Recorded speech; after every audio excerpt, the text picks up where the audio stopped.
Hello, beautiful family. Just got back from a walk and want to share something. So there's this section in a book that I've been editing, been working on. Toward the end, ironically enough, entitled "The Grass is Greener Where You Are."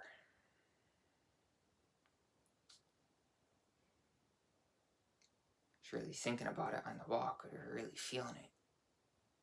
That happiness is not far. Love is right in your heart. It's dormant within each of our hearts. It's not something to seek or find.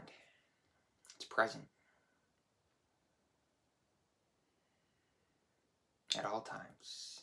It's present as we're expressions of the universal cosmic heart, the generous heart of God.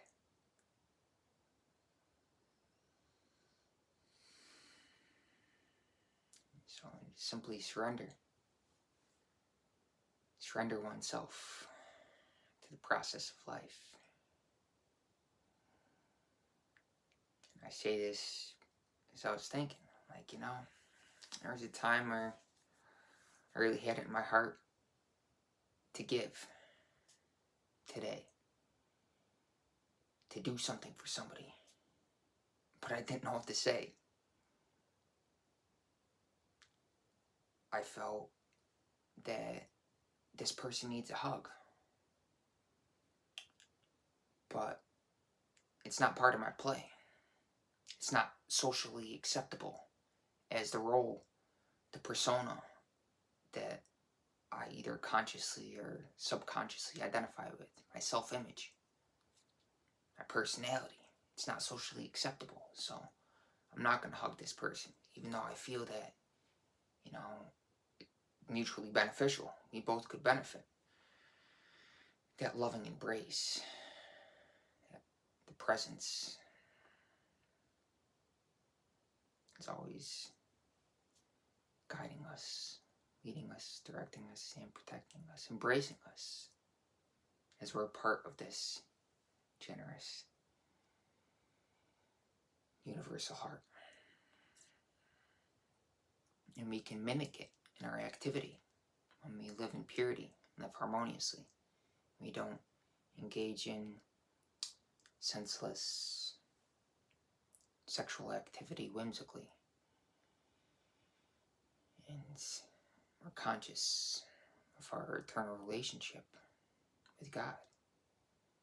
I woke up this morning, it's a blessing. I was thinking, first when you wake up, you're not thinking, you're at the pure awareness. You're aware that your consciousness, the silence, and then you start to recall the personality, the persona, the self-image of time and location, and this is who I am. Hopefully we're conscious and we're not just waking up as an automaton and going through our daily routine habits without being conscious of that presence, of our life essence within us. But you wake up and you're that simple silence, you're that awareness. And, thoughts may come.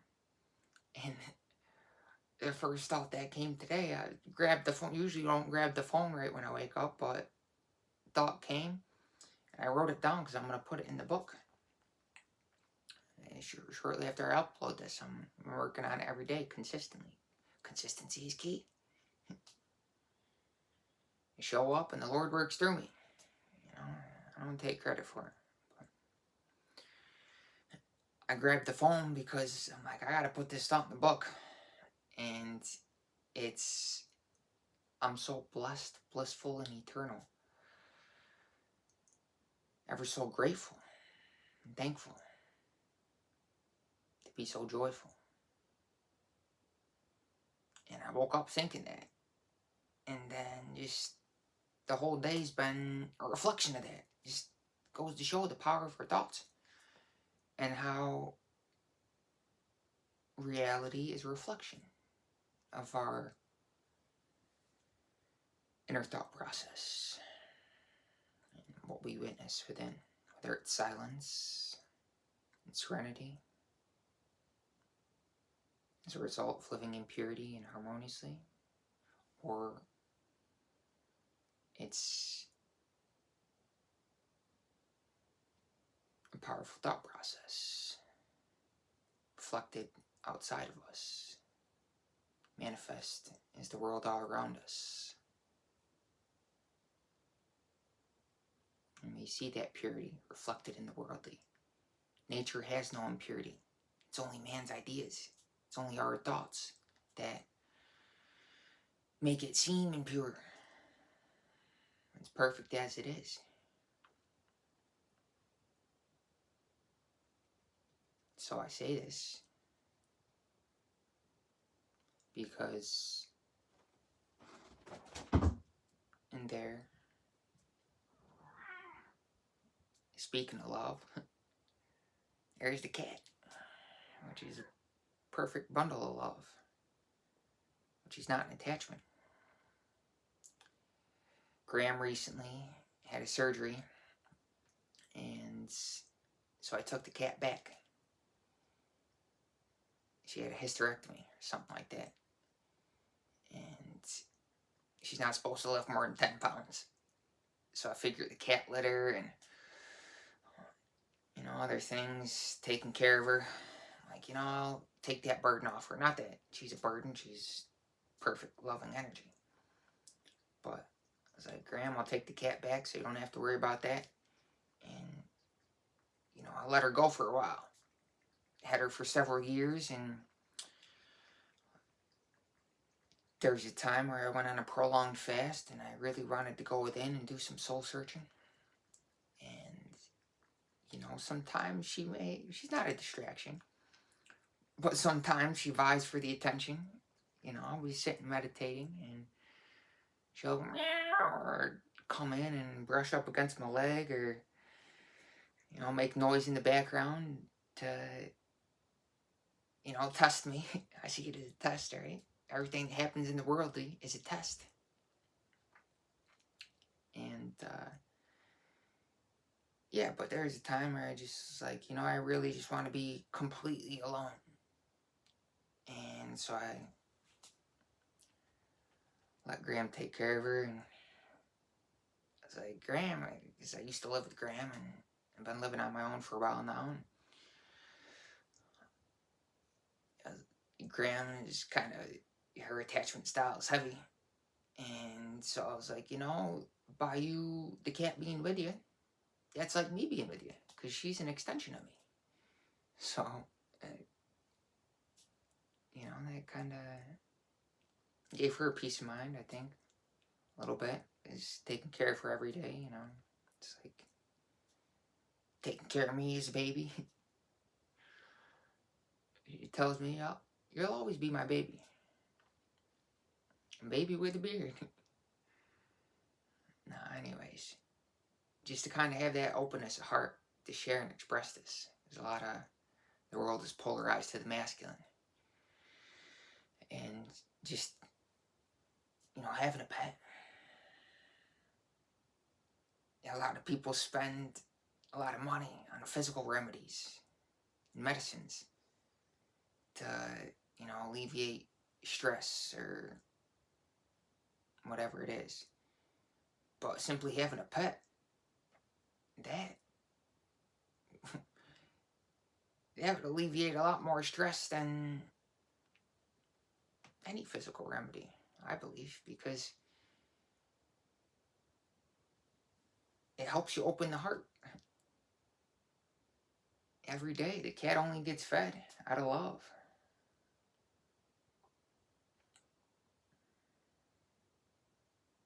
It's not an attachment.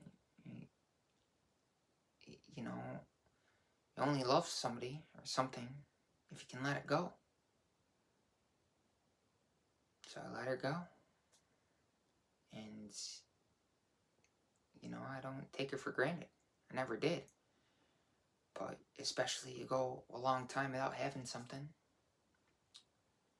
whatever it is, and you reintroduce that, you realize, wow, I really am grateful for it. I always was, but chocolate, that's another thing. I promised you guys in the description that I'm going 6 months without it. Be a man of my word. It's my favorite fruit, and I recommend it. That, it's good to practice detachment. And so to practice what I preach, to be a man of my word, to live with integrity, and thus happiness, I'm going 6 months without chocolate. And I feel great. I was eating it every day. And I realized, no, wasn't dependent on it, but I kind of expected it and looked forward to it. And I don't want to feel like I need anything outside of me to feel complete. So, it's good to let that go, whatever it is. And here she is, trying to distract me, brushing up against me. I called it a few minutes ago.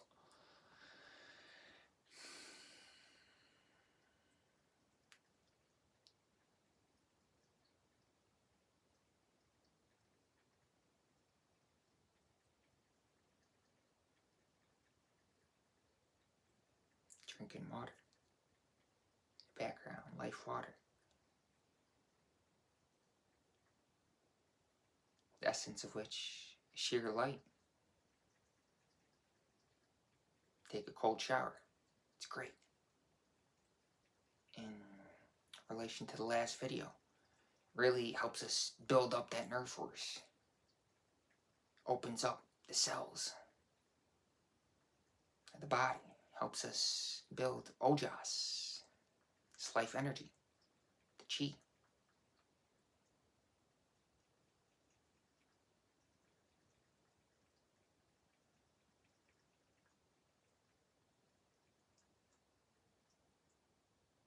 Which helps us be rooted and grounded in that silence. In this silence. There's no distinction between this and that. It's like I said, as a matter of fact, we're all part and parcel, the same whole, the same universal heart. It's dormant in each of our hearts. Those that are pure in heart will see God in everything.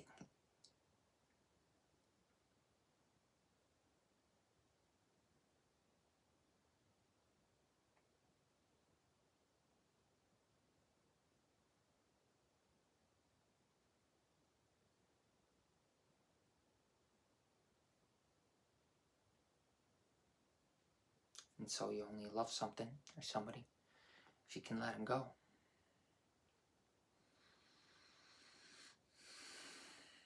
Including oneself.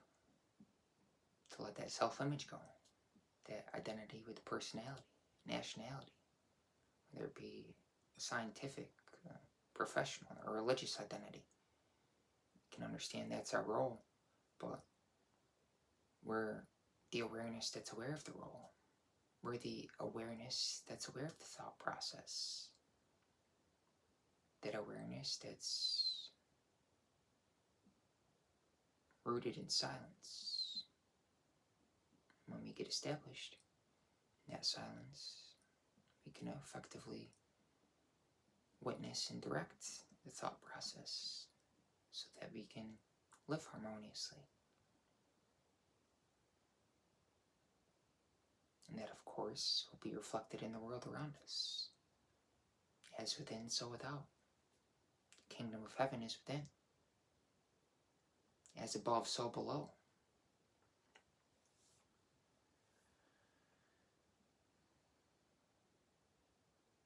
As on earth, it is on earth as it is in heaven. Because heaven is harmony. It's living harmoniously. It's a continuous sense of completion. It's knowingness that we're one with the presence, that our life essence is the top priority, to cherish and nourish and protect it and respect it and never neglect it. Because we understand the value of living in presence, of living harmonious, of living for the eternal, of never losing touch of that silence. It's a helpful practice. Go 30 days. I recommend this. Go 30 days to be constantly conscious, constantly aware, constantly mindful that I am the awareness. I'm not the thoughts. Just constantly have the life energy be in the mind.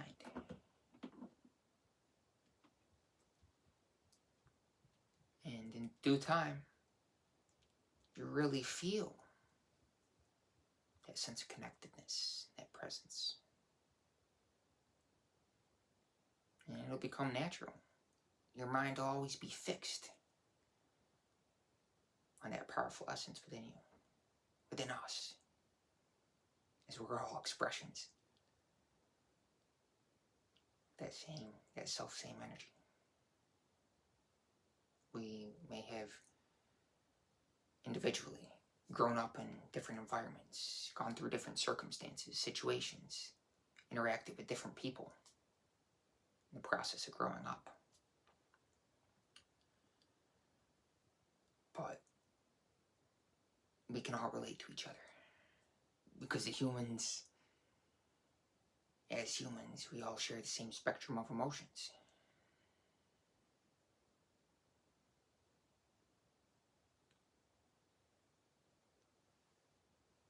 We're all fundamentally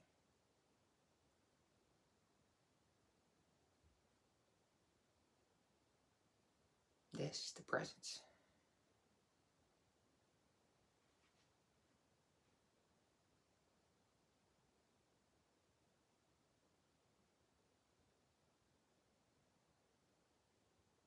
There's that sense of equality, no separateness.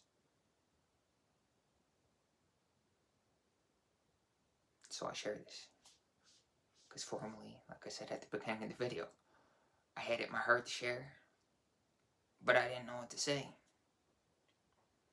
And I thank Lord every day that He allows me to express with absolute non-resistance, without being attached to what I said previously, to not identify with the past identity.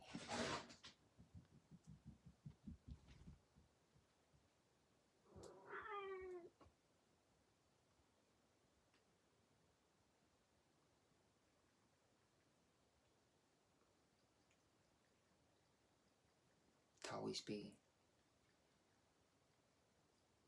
aware of this moment in eternity, wherever I may be, whatever the activity. To constantly have that spiritual goal and awareness.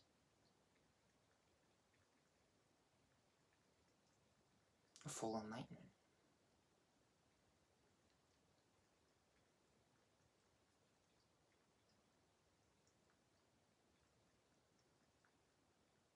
To even hear it, the Buddha said. To even hear the truth is a blessing.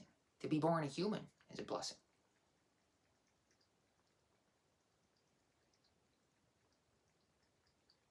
But to pursue it, to have that fire in your belly, to want to overcome the lower nature, what we can call the ego, or it's also called biblically the fallen nature, the fallen man, to overcome that part of ourselves, thinking that we're a separate body and mind, that we're bound to time, to overcome that part of ourselves by certain practices which help us be established in the moment. Meditation, seeking attention, especially fasting, something that I've been practicing.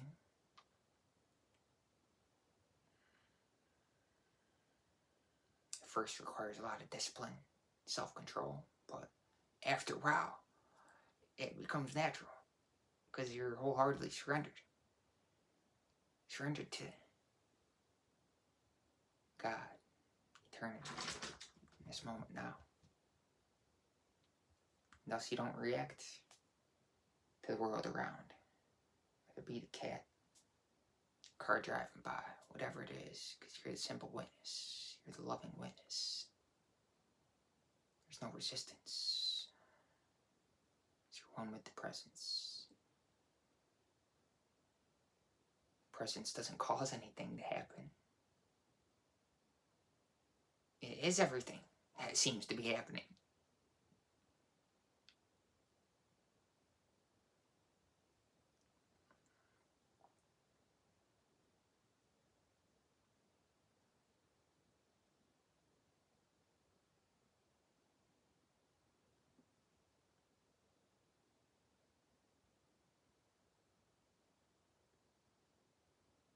Appreciate you listening to the end. If you're still with me. You're always with me.